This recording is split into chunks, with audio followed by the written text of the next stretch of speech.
नमस्कार, मैं दीपिका और आप देख रहे हैं इंडिया 30 डे डिजिटल। कॉन्वेंट शब्द जिस पर हम तथाकथित अप टू डेट लोग गर्व करते हैं, इस पर गर्व न करें बल्कि सच को समझें। सबसे पहले तो यह जानना आवश्यक है कि कॉन्वेंट शब्द आखिर आया कहाँ से। तो आइए इस पर प्रकाश डालते हैं। ब्रिटेन में एक कानून था, लिव इन रिलेशनशिप, बिना किसी वैवाहिक संबंध के एक लड़का और एक लड़की का साथ में रहना। जब साथ में रहते थे तो शारीरिक संबंध बनते थे।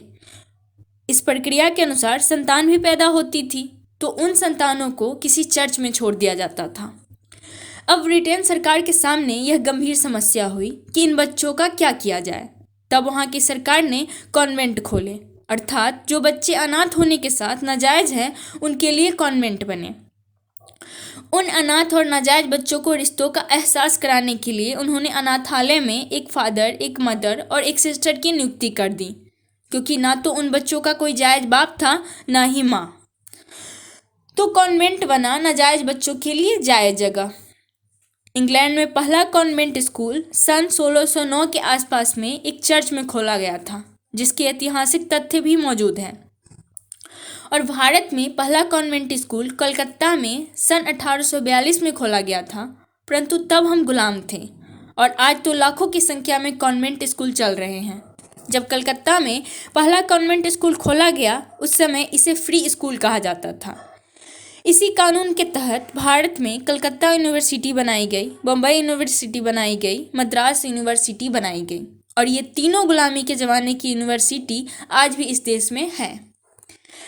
मैकाले ने अपने पिता को एक चिट्ठी लिखा था, जो बहुत मशहूर चिट्ठी है। उसमें वो लिखता है कि इन कॉन्वेंट स्कूलों से ऐसे बच्चे निकलेंगे जो देखने में तो भारतीय होंगे लेकिन दिमाग से अंग्रेज होंगे।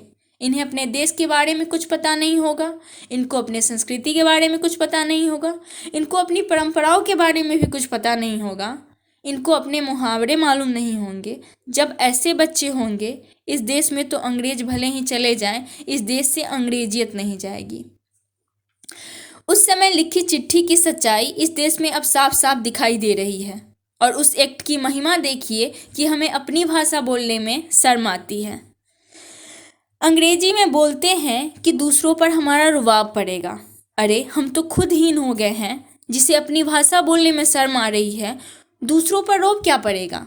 लोगों का तर्क है कि अंग्रेजी अंतर्राष्ट्रीय भाषा है। दुनिया में 204 देश हैं और अंग्रेजी सिर्फ 11 देशों में बोली, पढ़ी और समझी जाती है। फिर ये कैसे अंतर्राष्ट्रीय भाषा है। शब्दों के मामले में भी अंग्रेजी समृद्ध नहीं, दरिद्र भाषा है। इन अंग्रेजों की जो बाइबिल है वो भी अंग्रेजी में नहीं थी और ईसा मसीह अंग्रेजी नहीं बोलते थे। ईसा मसीह की भाषा और बाइबिल की भाषा अरमेक थी। अरमेक भाषा की लिपि जो थी वो हमारे बंगला भाषा से मिलती जुलती थी। समय के कालचक्र में वो भाषा विलुप्त हो गई। भारत देश में अब भारतीयों की मूर्खता देखिए। जिनके जायज माँ बाप, भाई बहन सब हैं, वो कॉन्वेंट में जाते हैं तो क्या हुआ, एक बाप घर पर है और दूसरा कॉन्वेंट में, जिसे फादर कहते हैं। आज जिसे देखो कॉन्वेंट खोले जा रहा है, जैसे हरिहर नाथ कॉन्वेंट स्कूल, माँ भगवती कॉन्वेंट स्कूल। अब इन मूर्खों को कौन समझाए कि भाई मेरे, माँ भगवती या हरिहर नाथ का कॉन्वेंट से क्या लेना देना है। दुर्भाग्य की बात यह है कि जिन चीज़ों का हमने त्याग किया, अंग्रेजों ने वो सभी चीज़ों को पोषित और संचित किया और हम सब ने उनकी त्यागी हुई गुलामी सोच को आत्मसात कर गर्वित होने का दुस्साहस किया। इंडिया 30 डे के लिए संपादक बजरंगबली सिंह की रिपोर्ट। नमस्कार।